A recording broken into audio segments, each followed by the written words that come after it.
As Howard mentioned, I'm Mexican, so I'm particularly happy to be here in Mexico, even though I don't live here in Mexico, and I welcome everybody else who's come from abroad. So a few months ago, I got an email from Howard, and he said, look, we're hosting this What Works Summit in Mexico City, and we'd like you to speak a little bit. And I gather the reason that I was invited had to do with the fact that I had, in my previous career in Mexico in the government, tried to systematically insist that evidence was essential for the design for policy. And what I'd like to do in this talk today is basically to walk you through the way this was done in a particular example. Before I plunge into a particular example, I want to talk a little bit about how you can bring in policy evaluation into the policy-making process. Then I want to use an example from Mexico. Then I want to draw some lessons from that. And then I want to push the envelope a little bit. I want to push a little bit the analytical frontier and put some challenges in terms of what evaluation is, and then conclude with some observations. And I understand there's a little bit of time for Q&A, and I'll be happy to engage in some Q&A with you people. So, anybody who's been in government, or anybody who's been close to government, knows that making policy is messy. People have different opinions, people have different interests, people have different theories or views of the world. People view the world differently, and that's genuinely the way it is, and all to the good. And then it's not only about views of the world, it's also about the fact that they're interests. People have interests, and people have, sometimes they're seeking rents, or sometimes they're seeking political advantage, and all this gets meshed into policymaking. So it's a messy process. Theories are sometimes influenced by political ideologies, but hopefully those theories can also be modified by evidence of what works. Ideally, this never really happens anywhere, but ideally this is what we should strive for. Ideally, policymaking is based on sound theory, but the policy itself generates evidence. This is key.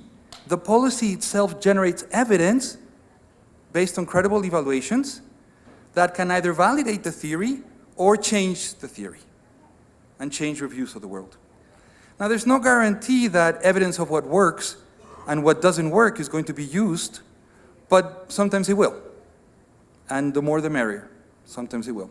So knowing what works can help to actually allocate resources more effectively from the point of view of the government, or to phase out things that are using a lot of resources but that actually are not working. So there's a lot to be gained from that. Ideally, the policy-making process would be a sequence that looks like this. There would be some problem that the government wants to solve, and then they design a program that in principle is going to solve this problem. This is based on some ex-ante views of the world, some ex-ante view of what the problem is, and some ex-ante view that this particular program is actually going to work up. Then you start up, and because you don't know everything from the beginning, ideally you should start up as a pilot, and then gather some evidence, some data, so evaluate, and then readjust a little bit, feedback from the data and the evaluation, readjust a little bit. And after you've done some readjustment, then you can scale up, and then you can continue evaluating. But hopefully you don't scale up until you have some evidence of what your initially ex-ante views were actually wrong. So there's a difference between your ex-ante views, this is a very important message, and what ex-post evidence of what works and what doesn't work is going to generate. And the ideal policy-making process is a process that actually continues feeding back on itself to this particular mechanism. A problem is identified based on the government perceiving that something is wrong. They might say, look, people are not getting enough years of schooling, people are not getting the right diet, people are not getting the right health attention. There's some problem, and the government has identified a problem, and then there's some tentative idea that this particular program is actually going to help to solve that problem. We see a lot of youth that are not getting jobs, and we think that this job training program is actually going to help youth to get a good job. We see a lot of people that are not getting health attention, health services, and we think this particular program is going to do it.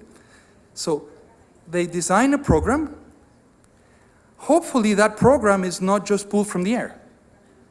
Hopefully that program is based on some notion of what could potentially work, but also looking into what other countries has done.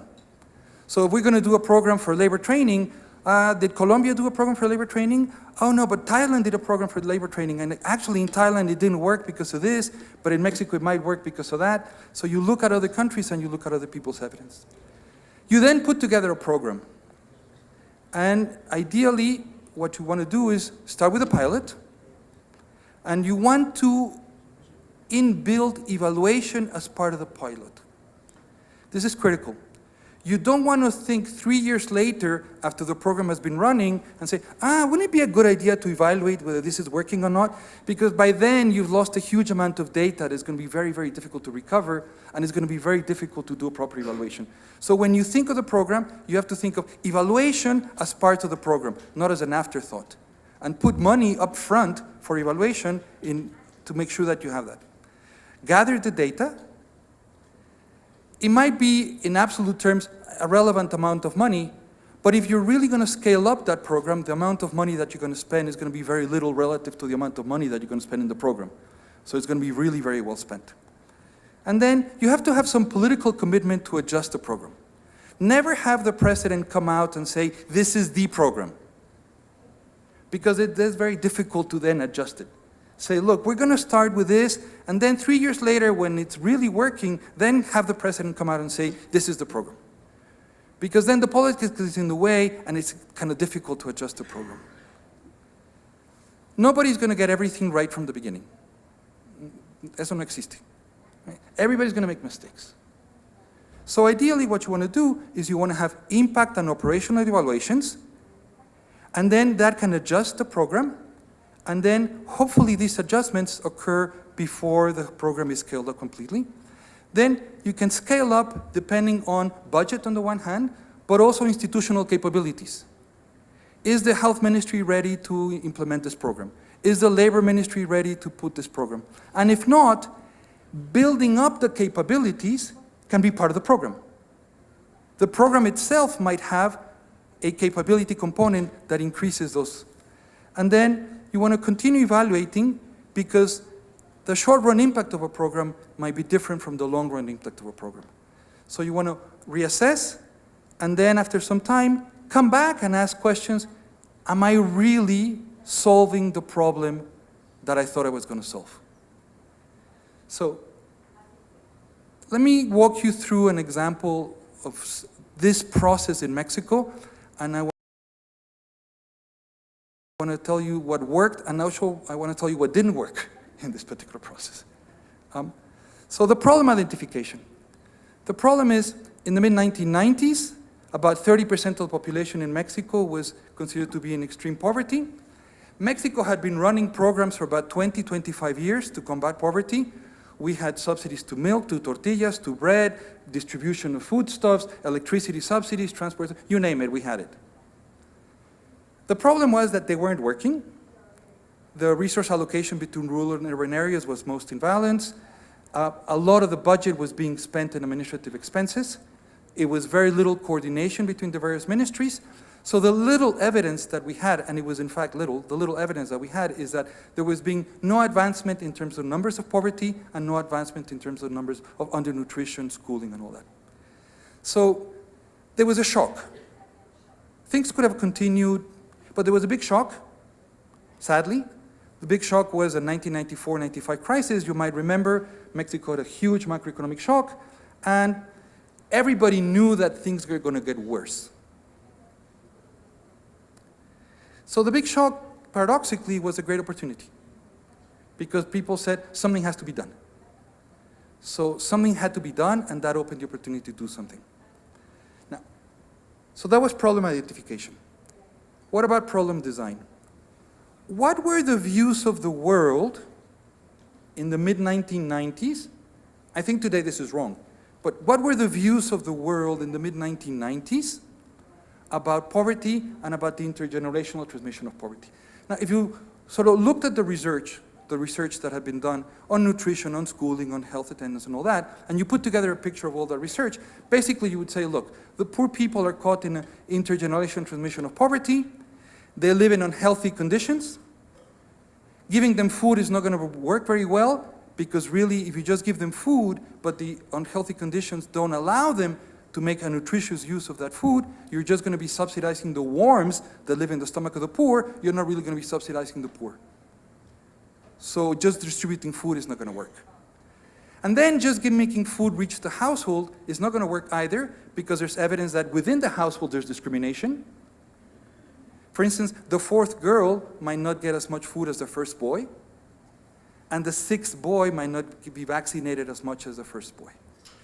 So there was also an issue of families being too large, sometimes out of choice because there was not access to reproductive health. And then children were not getting the schooling that they wanted, not so much because schools were not there, but because the opportunity cost of children of going to school was high.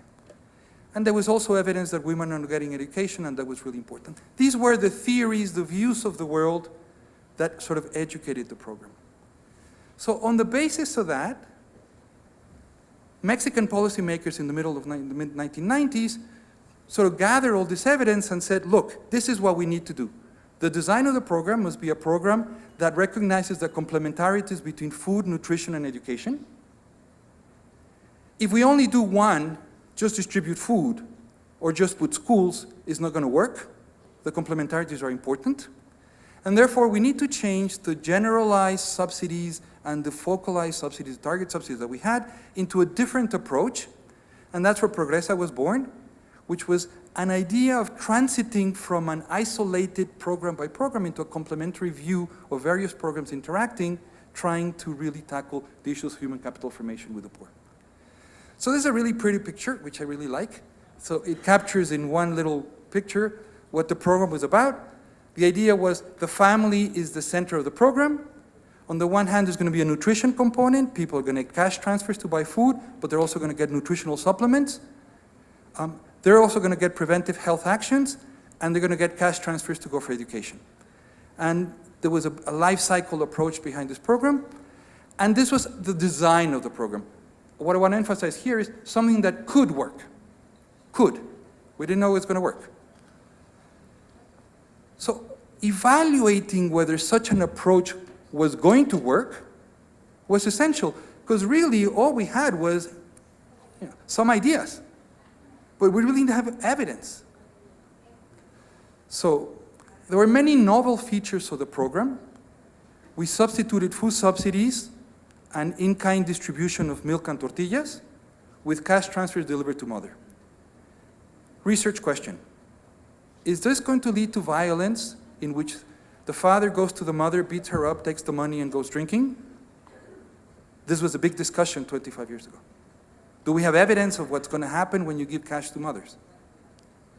We're going to give cash conditioning on some behaviors. Is giving cash going to change food consumption? Are people going to buy other things and not the food that we want them to buy? And is conditioning going to work in terms of people making more use of health and educational services? Will families reject conditions? Will families put up with the fact that you can get this as long as you do that? And then, since there were strong budget constraints, there was a decision to go targeting. There were big discussions back then, very valid discussions. Look, this is going to generate a huge amount of friction inside communities, and communities are not going to like targeting, and therefore this should be evaluated. And then, since we were doing all this at the same time, a question was, can this whole thing work together? So, inbuilt into the program, from the very beginning, we put money into gathering a lot of data. A lot of data about the communities, a lot of data about the families, in a control treatment kind of setup in which treated families and control families are going to be doing. We first had a pilot program that started in a state far away from Mexico City, as far away from the press as it could possibly be, and as far away from the attention of anybody as it could possibly be, so you could actually think and understand what was happening. And then later in 1997, we did a more careful control treatment kind of approach in which it was very carefully, with a randomized design, tried to gather the data. And yes, we did put a lot of money into research, into the data. And based on the gradual rollout of the program, because not all communities, because of budgetary considerations and administrative considerations, could be treated at the same time. We could do a kind of controlled treatment impact evaluation comparing pre- and post-treatment communities. There were huge doubts about the program, and whenever a program is going to be started in a different country that is really going to break with the paradigm, there are going to be huge doubts about that program. And there are going to be a lot of people that legitimately are going to question the program, and there are going to be other people that are going to question the program for political motives. And it's going to be very difficult to distinguish between the two. There are legitimate doubts, and then there are political doubts. So evaluations must have credibility. And the way we found to have evaluations have credibility is we subcontracted evaluations to an independent agency. In this particular case, it was IFPRI, the International Food Policy Research Institute in Washington. And a decision was made that the data from the evaluations was going to be made available to everybody. This was perhaps one of the most important decisions that was made. The data will be out for everybody, and the contract with IFPRI specified that the government would not have the opportunity to review the results of the evaluations before they were published. And that these papers could be published in academic journals. Since then, this has been a bonus because it has resulted in a huge amount of people doing research, and by my count, there are more than 100 published papers in academic review journals about this. I don't know whether Susan Parker is here in the room this morning or not, but there's a wonderful paper by Susan Parker and Petra Todd, which is in the Journal of Economic Literature that came out about 2 years ago. If you haven't seen that, please look at that paper. It's a thorough review of all the evaluations that were done on Progresa, methods, quantitative results. It's a wonderful piece of research, and it really tells you from the beginning how research was being and how policy was done. I really suggest that. So the evaluations were credible to a particular audience, and I want to come back to credible to whom and what works with whom. So here is about 100 papers in one slide. Some things worked, and some things didn't work. What did work is that consumption went up, current consumption went up, and in particular food consumption went up.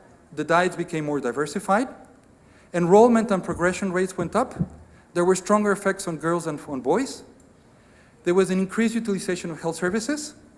There was reduced morbidity. There were lower levels of infant mortality. There was some positive impact on gender balances, empowerment of women. And there were no evidence of labor leisure choices for adults. There were evidence of changes in the allocation of time for children, which is what you wanted. You wanted them to allocate more time to school and less time to working in the family farm. Certain things did not work. There was no evidence that the program was having strong impacts on cognitive ability.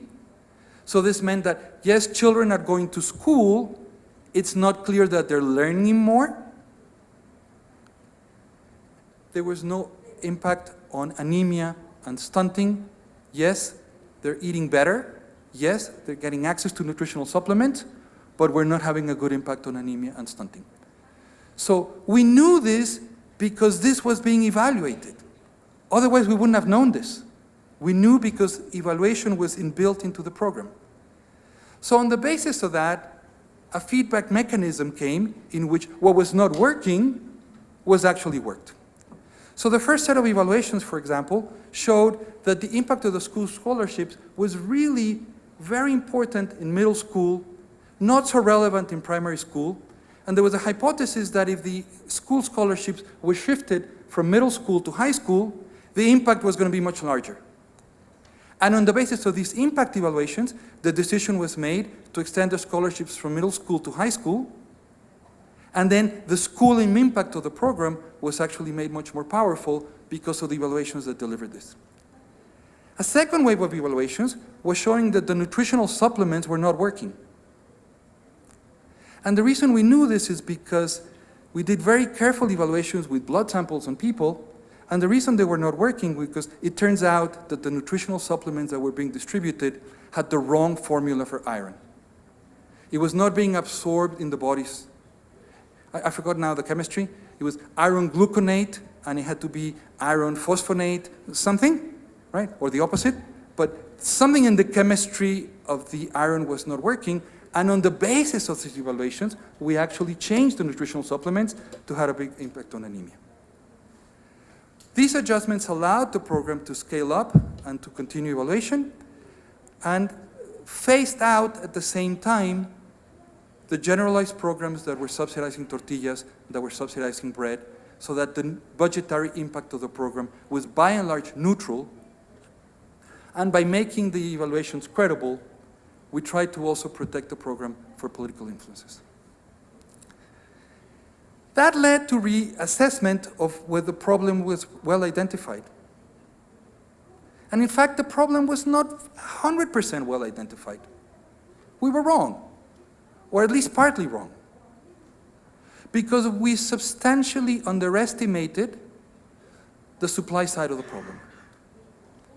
We substantially underestimated that on the supply side, the incentives of the health system to deliver quality services were not there, and the incentives of the educational system to deliver quality education were not there. So that the schooling impact of Progresa was very good from the point of view of enrollment rates and progression rates, but the schooling impact was not as powerful as it could have been from the point of view of learning. And then, of course, 20 years had gone by and a lot of research had accumulated, and we began to understand that partly was also a fault of the design of the program. Because the design of the program conceptualized the learning process as basically nutrition in the early years and then schooling afterwards. And the literature on early child development was telling us that no, that the learning process started much earlier. And no elements of early child development were incorporated into the design of the program. So, lessons. On balance, there are clear welfare gains for families in terms of access to food, level of education, health being, morbidity status. There are clear benefits, of course, for evaluation, putting the evaluation into program design and using this for program sustainability. The fact that there are evaluations for the program implied that the program could transit through various political administrations of different political parties. Because when a new president from a new political party would come in and would say, I'm going to reinvent the wheel, you would say, wait a second. Look, there are these 15 academics outside of Mexico and there's other 10 academics here in Mexico, all of great reputation, that say this program is working. Why don't you just change the name and continue with the program? And so the program politically could transit from one administration to other administration because it was credible and the political economy of that. And there was a lot of learning that occurred during the time in which the program was put in place, because now we can answer questions that tentatively we didn't know before, and this body of evidence has been very useful. On the negative side, as I mentioned before, we substantially underestimated the problem of incentives. We substantially underestimated the problem of early child development. And we substantially, and this is a really important point, and I'm going to come back at the end, of communicating the results of the evaluations to a wider set of people. If I look back upon one of the big mistakes, and I include myself in that, is the community of people that were sharing these results was not broad enough. It was not large enough. The community of people, there was some set of people out there who were not participating. And therefore, if Progresa was started today, it should be done differently than it was done before. There are many things that were done right, but other things that were not done so right, and those things should be changed, and this learning we can incorporate. So now I want to shift a little bit and talk just a few minutes about an important issue, and I think for something like the Campbell Coalition, for a lot of people, you researchers that are, and for myself, for everybody working on these issues, is really important. So the image of the watch is the image that I want to leave as part of this talk. Think of programs as individual pieces of a watch. For the watch to give the right time, you need two things. You need that the pieces individually work well, but you also need that all the pieces work well together. And no person repairing a watch would open the back of the watch, change an individual piece without understanding how it fits with the other pieces. So, as I think about these kinds of programs, and as I think about, will these programs break the intergenerational transmission of poverty? Did we have the right conceptual framework as we thought about those programs? And when I think about, will CCTs break the intergenerational transmission of poverty, which was the question 23 years ago, there were two separate conditions that were happening at the same time. One condition was, yes, we want to invest in the human capital of the poor, we want to increase the human capital of the poor, and that's what Progress is going to do. But you also want, if you want to break the transmission of poverty from one generation to the next, make sure that people now get better jobs than before. These are two separate conditions. Unless the poor earn higher wages than their parents, they're going to be healthier, they're going to have more years of schooling, but they're going to have the same salaries. They're going to be as poor as they were before. And CCTs are not job-creating programs.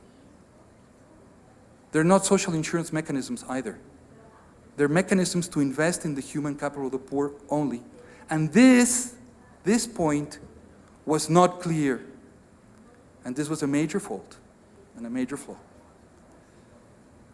So, in the Mexican discussion, in the Latin American discussion, I'm less certain about this in African context, in Southeast Asian context. But certainly in the Latin American discussion, in my view, there's been a major confusion between programs that are delivering social insurance that have as objective insuring against risks, and programs that are doing redistribution.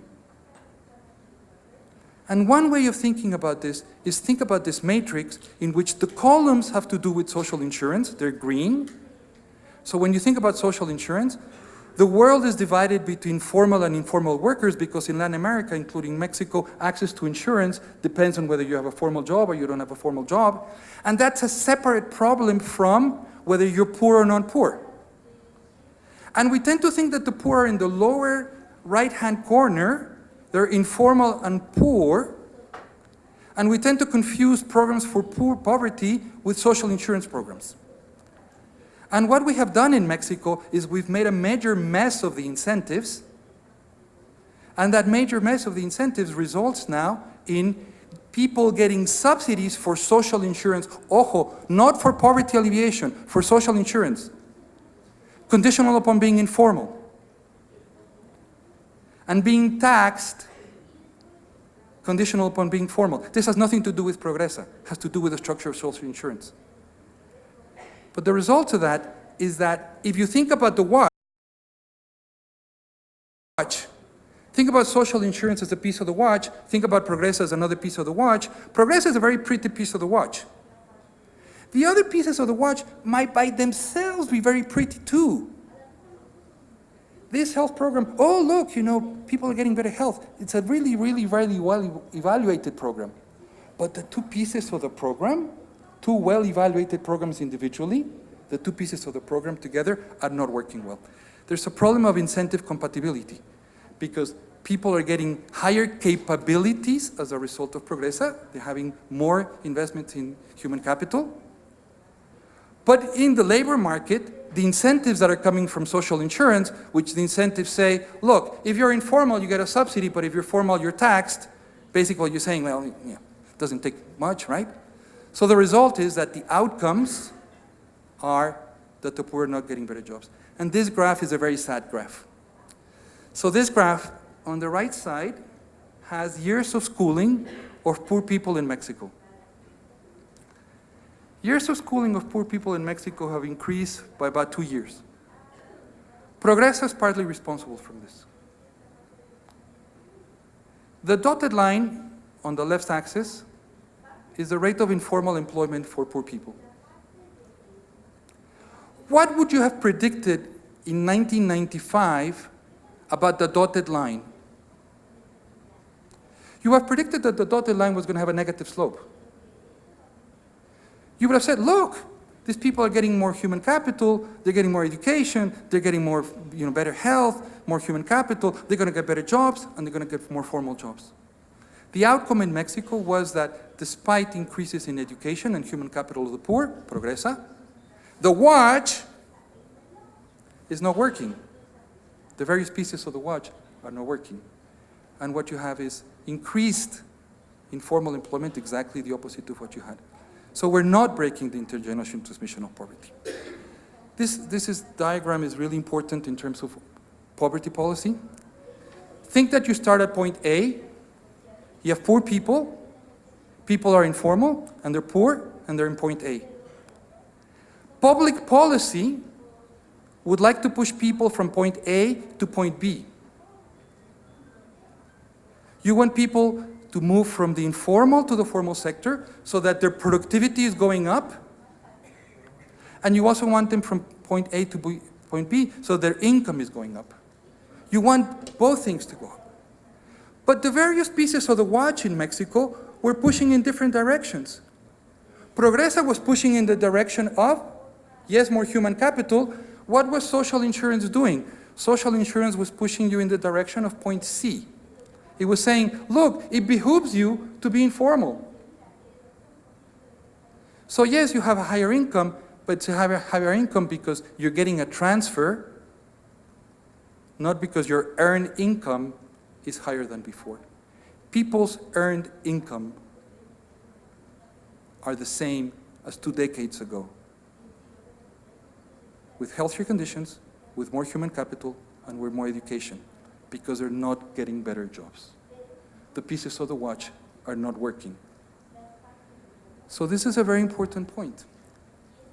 If you carried an impact evaluation of one of the social insurance programs, you say, no, mira, este programa de pensiones, this little pension program is working well. And this little health program, no, it's also working well. And Progresa, no, it's also working well. Read Susan's paper. It's really working well. But when we put all the pieces together, it's not working. So an integral view of all the programs is really essential. And the point that I want to make is what works in an isolated program is very different from what works in a set of interacting programs. Progresa cannot solve the incentive issues of the labor market that come from a different set of programs. But the persistence of poverty might be interpreted by some as saying that Progresa is not working.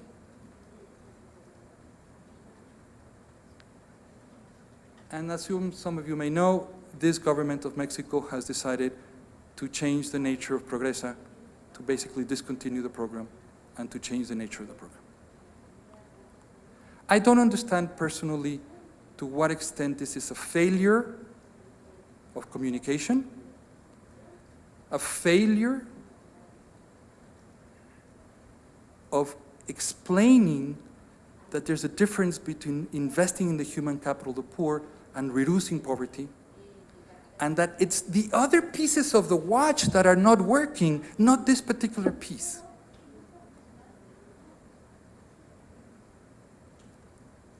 And that's the key point. What needed to be fixed were the other pieces of the watch, not the piece of the watch that was actually working.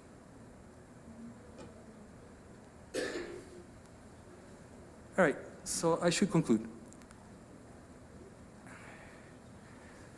We all have beliefs. We all have views of the world about how the world works. Our views of the world are fed from our political ideologies, from our upbringing, from many sources. All these views of the world are valid. But beliefs need to be confronted with evidence. Intuition is not enough. We thought that Progresa was enough to get people more human capital. We didn't understand the issues of early childhood development.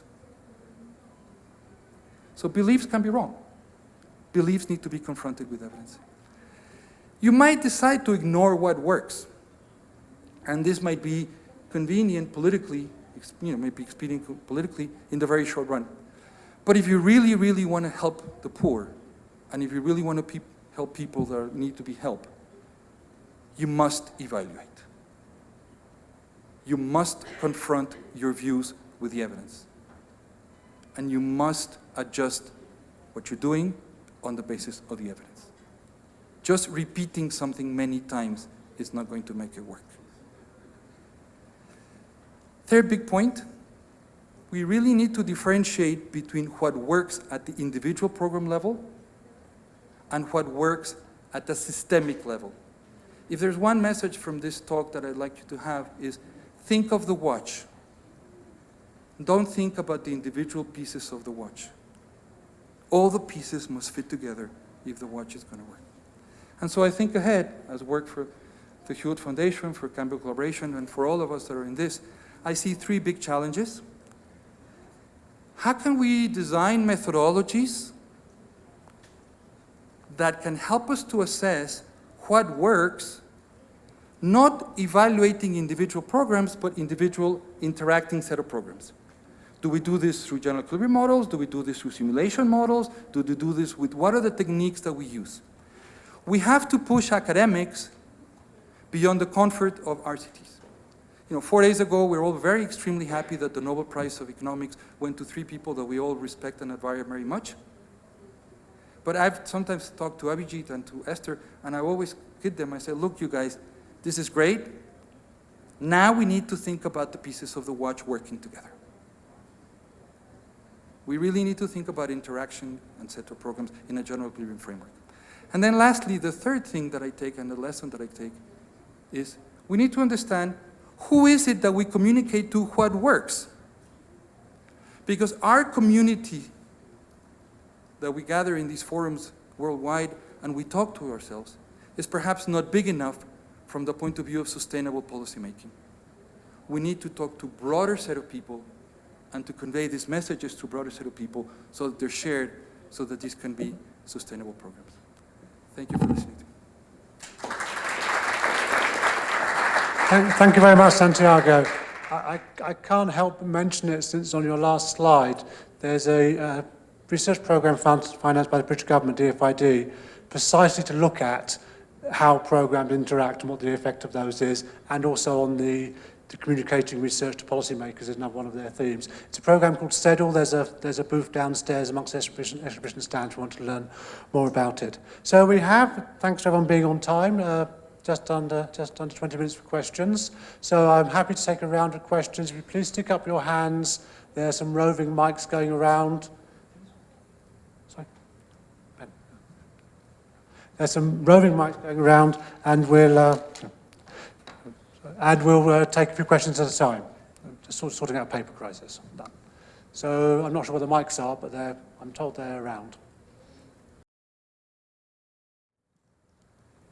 Thank you so much for this very inspiring talk. My name is Jan Mings from the Mercator Research Institute on Global Commons and Climate Change. So I'm coming here a little bit as an outsider, so I'm not coming from evidence synthesis as taught here in the systematic review community, but more from the climate change literature.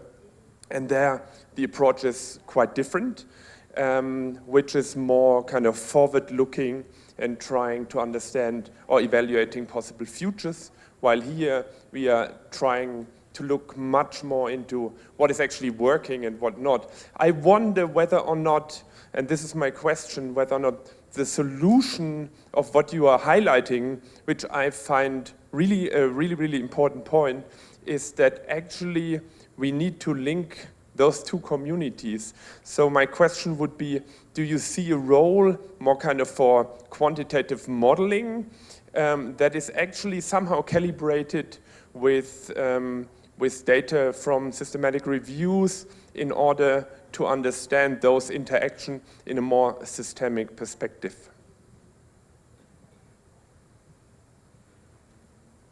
Thank you, Jan. So we'll take a few questions. They're starting to come up now, several down the front. We've got them. Can we have the mics come down this way, please? So okay, go to Ian next, in the middle next to you there. We'll come down to the front next. Thank you. Santiago, my name is Ian Goldman. formerly with the Department of Planning, Monitoring and Evaluation in South Africa, now with the CLEAR Centre. It's a great example, and it illustrates, I think, the challenge from the policy-making perspective. And I think if you were to reflect now and say what should have been done to try and bring up the lessons, the inadequacies to policymakers, what do you think should have happened? Okay, thank you. So, Sherry, down the front. Sherry, second row, please. Second row. Sherry and Aquera. Thank you again so much. My name is Sherry Bennett. I'm with the International Rescue Committee. I'm wondering if you could elaborate a bit more on your observation around the missed opportunities in communicating with a broader range of stakeholders. So I'm curious, both in a procedural sense, literally who was talking to whom at that point in time, and who was excluded, for what reasons, and what you think the implications of that really were. Could you pass, Sherry, could you pass the mic to Aquera next?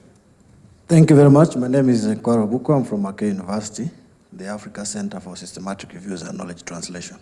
I think this is a very informative piece, and I was just going to ask whether you have made it the 101st paper, so that we can benefit from the summary of everything. But my question specifically is about the poor.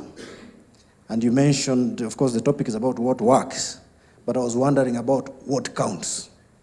Because you said they live, what counts? What matters? Because you said they live longer, they are healthier, and they take a longer duration. They are studying for longer at school. And then you mentioned that, but their incomes are still from the informal sector. And you thought that was a bad thing. But they are living longer, they are healthier. So what counts, what matters? Related to that, the informal sector jobs were increasing. But you had also mentioned, according to that matrix, that you may have an informal job, but your income is actually better than some in the formal job. So I thought maybe you would elaborate on the stratification of that in your response. Okay, thanks. We'll take one more question. I think there's one behind you. Yeah, somewhere? Yes. Okay, there's Norma. It's the middle row to go to the middle section still. No, left. Sorry, over there.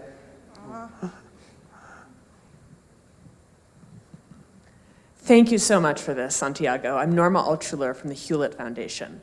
I would love to hear more about what advice you have for all the people in this room who hope to have the level of success that you had with Progressa elsewhere in the world. In addition to your points about stakeholder engagement, better communication, what other advice do you have for us?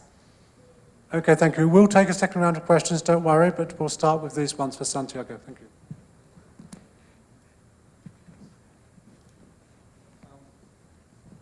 Thank you, everybody, for very, very interesting questions. This is really fascinating stuff.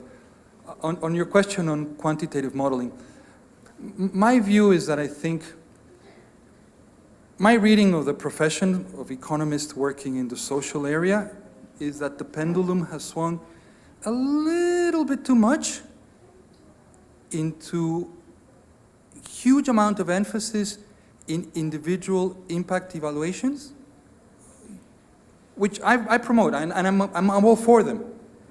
But I think we just need to be a little bit more willing to be more pragmatic and mix in other methods. Yes, quantitative modeling, and quantitative modeling can be, some general equilibrium models can be informative, some simulation models can be informative. Of course, impact evaluations can be informative. I don't know what the project that you said that IFE was promoting now, whatever methods that they use. I think we need to be a little bit more pragmatic.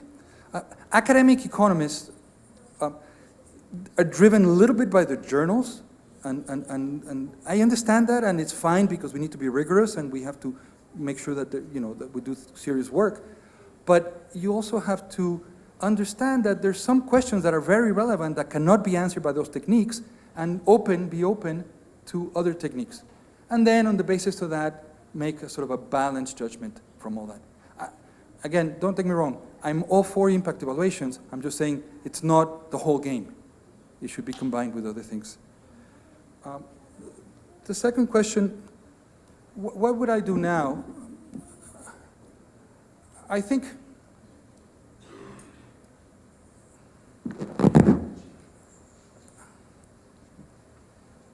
there are two tracks. One is the technical dimensions of the program. I think we were learning as the evaluations were coming in, and we knew that the supply side of the human capital formation was weak, that the incentives of health providers, that the incentives of education providers were not in there. And I don't know whether this should have been within the program, because I think it would have been extremely difficult to manage, that the program that was delivering cash transfers based on some behaviors would also be the same program that would also try to tackle the supply side issues of health and education provision. But what certainly was lacking is a parallel push by the government or various governments to take more seriously the issue of improving the supply of health and improving. In a way, Progresa was the victim of its own success. Because income was being transferred to the poor, because the targeting was reasonable, because the health indicators were improving, people kind of sat back and didn't do the rest of the stuff. That's the one track. The second track that I think is really more important is the communication questions, and this comes to the third question a little bit. So I think, looking back, the number of stakeholders into the dialogue should have been much broader. It is true that within the academic community of Mexico, within the multilateral institutions, the World Bank, the Inter-American Development Bank, organizations like the Campbell Collaboration, the Hewlett Foundation, the Gates Foundation, it is true that in that world, there was a lot of communication, a lot of sharing of experiences in many conferences like this throughout the world. I must have been, I don't know the number, many. But that's not enough. I think now, looking back, much more work with Congress, much more work with political parties. I don't know the mechanisms, I don't know the methods, I don't know the context, and I guess it varies from country to country. But dialoguing with political parties, dialoguing with Congress, dialoguing with the media, dialoguing with other stakeholders, I think would make the program more resilient, because it would not be a foolproof, but it would make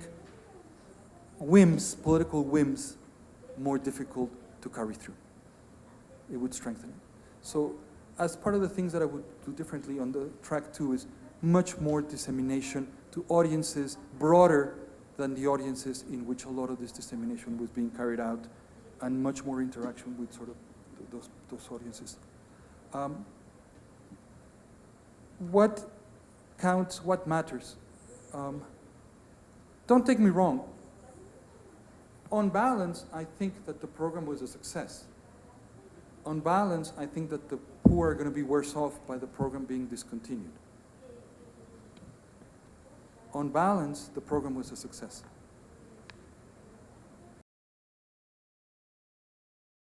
The problem is that the objectives were not only for people to live longer, not only for people to have healthier lives, not only for people to have lower morbidity, no longer for unwanted pregnancies to go down. Success along those indicators was substantial, not 100%, but was quite substantial. And that's all to the good.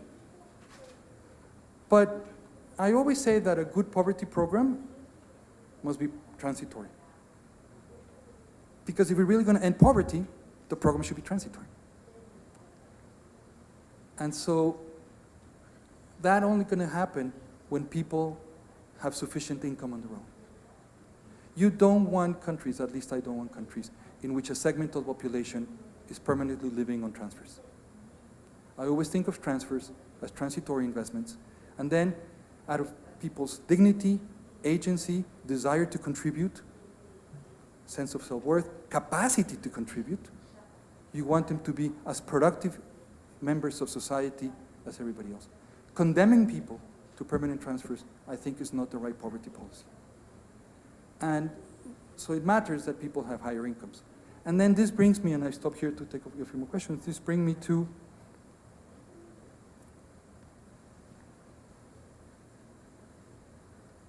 the problem that was never dealt with in Mexico, and that in fact worsened during these 2 decades, is the matrix that I had there.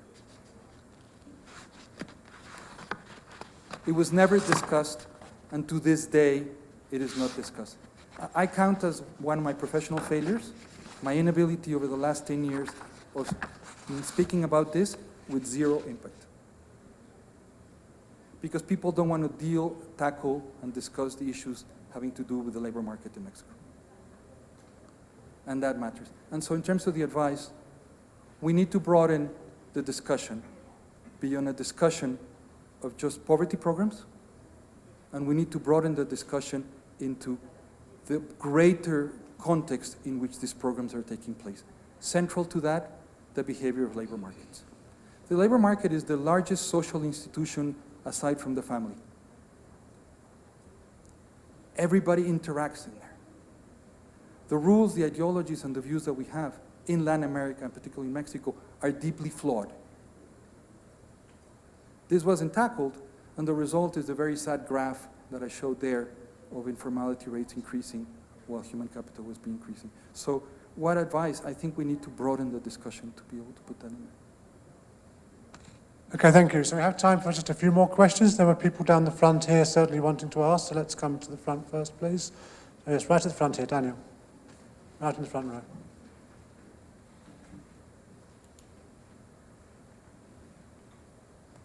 Thank you very much, Santiago. My name is Daniel Ortega. I'm from CAF. And I wonder if you have any thoughts about the importance of the bureaucracy, the public sector bureaucracy, and the role of development institutions in promoting capacity building, so that their institutions are better equipped not only to learn about what they're doing, but also to sustain and to generate sort of pockets of excellence that can potentially shield good policies from political whims. Okay, thank you. There's one behind you somewhere? No? Going back? Okay. Go Manny then, on your left. You keep going, keep going. Oh, here? Okay.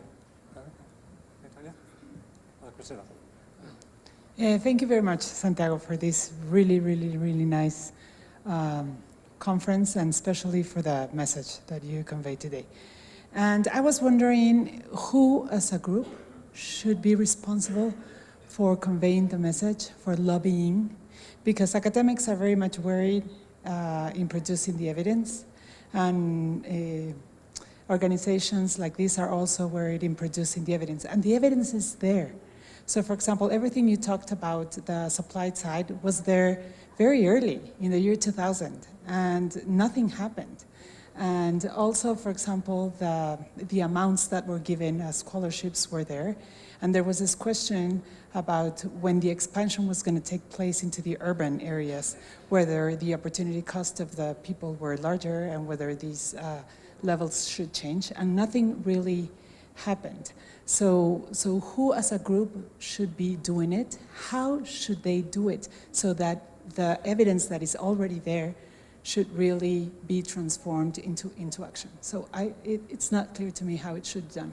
Okay, thank you. If you could continue down to the back, and no, on the other side, please. Yeah, can we go that way, please? Sorry. Manny, on your left going up, and then the far back, and that'll be the last one. Santiago, thanks very much. Manny Jimenez from 3IE. In fact, you didn't mention that Progressa was transformative not just for Mexico or Latin America, but for the whole world, and that the digital cash transfers are now in Asia, something that we pushed when I was at the World Bank.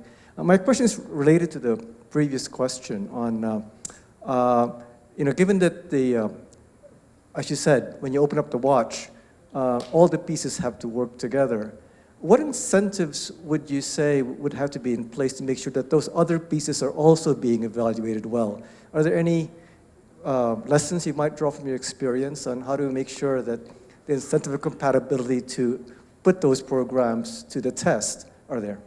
Okay, thank you. One last question was right at the back, very back on the right there. Yeah.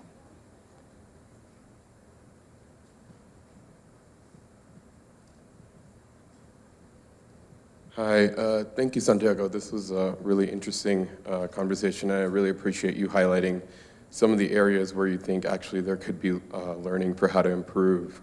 So my name is Pulkit. I work with an organization called ID Insight, and we do a lot of evaluations. I'm personally based in New Delhi. And my question had to do with something you were talking about earlier about understanding the role for evaluations and identifying when evaluations are the right place to do work. Our organization does a lot of evaluations, but we think a lot about when it's appropriate. And so, one example that comes up a lot is evaluation, as I see it, is really key when the movement between intervention and output or outcome is a little bit unclear, whether the intervention will actually move the needle in the way that you want along the theory of change. And a lot of times with probably simpler supply side interventions, that's less the case. Like, it's more clear that if you give a sewer system, that the sewer system will work. I mean, there's engineering components, but otherwise it would work. And I guess the question is, do you feel like evaluations sometimes take away focus because policies, there's a limited bandwidth of focus from some of the more expensive but potentially more likely effective supply-side interventions that could come into play had that focus on evaluation not been as much the case? The quick example with India is that we focus a lot about frontline workers and improving the quality of frontline workers based upon a fixed amount of salary that they receive. But if you just think a little bit more deeply about how maybe the work could be just better if they got more salary in the first place, and there was more advocacy around that, that might be more beneficial than trying to squeeze more work out of the same people. Okay, thank you. I'm sorry, apologies for those who have questions. Maybe have a chance to ask Santiago during the break. We'll ask Santiago to please answer the last questions. So, thank you again for this set of questions. On Daniel's question, I agree with the objective that you're mentioning, that it would be ideal if our countries could have bureaucracies. I don't want to use the word insulated, because you cannot insulate part of the government from a political process in which the government is, but that have the incentives, but also have the legal standing to be able to remain as areas of excellence and to actually continue with the work done. So in terms of the objective, it would be ideal. I don't know enough, and this is an area that I've never really worked on, about designing civil service laws, designing under what conditions the civil service laws work, when they don't work, when are these institutions resilient and when are these institutions not resilient. I think Latin America is a good laboratory of many things that have not worked. It's hard to think of institutions, aside from central banks, that have worked. And when I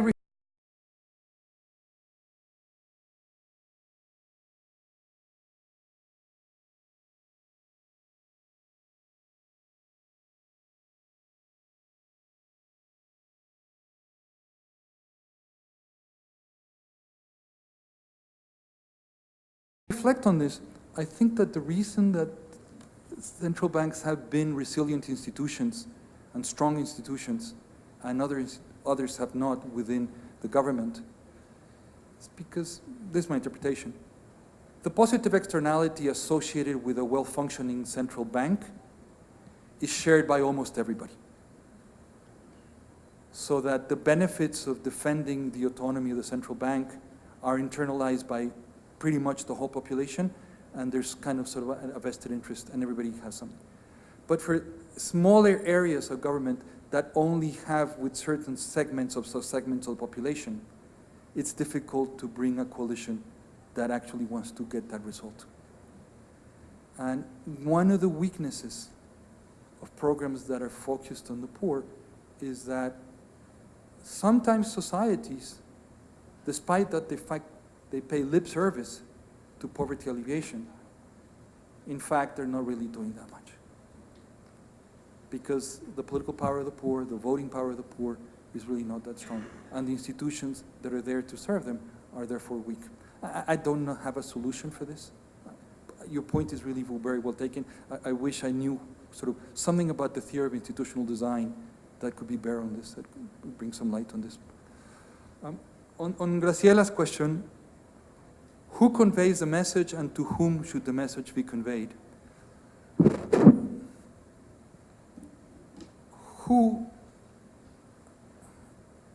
I think now the role of people like us that are involved in generating the evidence must also incorporate an effort to disseminate that evidence more broadly, beyond our audiences. To whom? And it's not independent of who. To Congress and political parties first and foremost. It's difficult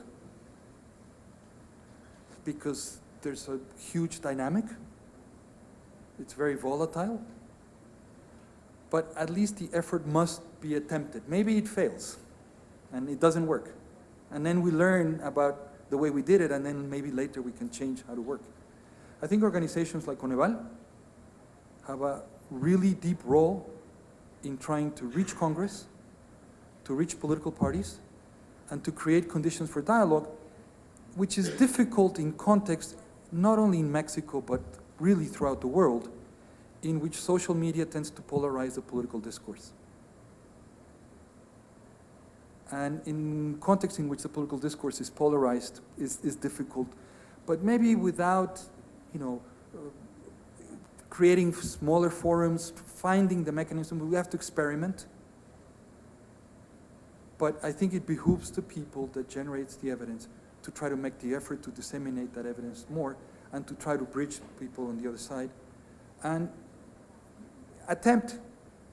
It might not work initially, and then we learn and we try a different way and a different way. Maybe it never ends. It never works. Then we're no worse than we're today. Al final. Manny's questions. This is a real problem, Manny, because individual ministries, the way I see them and the way I see they function in Latin America, I have little experience in Africa and Asia, but is that individual ministries are driven by the logic of the ministry itself, sort of self-contained, so that you might have the labor ministry getting the right incentives for them to evaluate their training program. And then you might get the health ministry to get the right incentives for them to evaluate their health program. And then you might have the social development ministry to get the right incentives for them to evaluate their CCT. But none of these line ministries has the incentive to look beyond their well-defined function. So the only ministries, the only people that can do this, I see, are either the finance ministries or the planning ministries that would like to have a more horizontal view of public policy, or ideally, not always happens, but ideally, multilateral development banks that in principle should have a more horizontal view, but in practice, they are captured in many occasions by the vertical view of the ministries to which they're working with. My experience with multilateral banks is that they've been a lot weaker than I thought they would have been in being able to provide a horizontal view of policy, and they're much more easily captured by the line ministries in the work of the line ministries. So that leaves few agents to do that, academics out there which have difficulty making their voice be heard, and perhaps the planning ministries or the finance ministries that are not directly involved and in principle should have. And this implies, this is very important, that actually is a really important point for an extension like this, that the counterparts of many of these activities and organizations should not only be the social ministries, health, development, labor, education, and whatnot, should also be the planning areas of the finance ministries. They should be brought into the conversation and they should be incorporated as part of the people, because they would have incentives to do what is not happening also. There's one last question on the role of evaluations. I guess my answer would be, it's kind of context specific. 20 years ago, it was important to evaluate whether giving cash to mothers was going to work or not. Because 20 years ago, there was valid questions about, will this lead to family violence or not? And 20 years ago, there were valid questions whether giving cash instead of food will increase or decrease food consumption. Evaluating those questions today probably has a very, very low rate of return, because the accumulated evidence on that is very high. Now, in a different context, in a different country with a different cultural background, in a different environment, that question might be relevant still, and evaluating that particular question might still do. My sense is that one should be pragmatic about evaluations, draw upon the evidence that is already there, which is humongous. There's a lot of evidence out there for the last effort of the last 20 years. Draw upon those evaluations, and then ask yourselves, mutatis mutandis, how much of this is applicable to the particular country in which I'm working? What aspects I can reasonably say I no longer need to evaluate it, and what other aspects I do want to evaluate, and then focus your resources on the novel aspects or the aspects on which there are doubts. And that, in my view, is very much a case-by-case, country-by-country answer. Okay, thank you very much.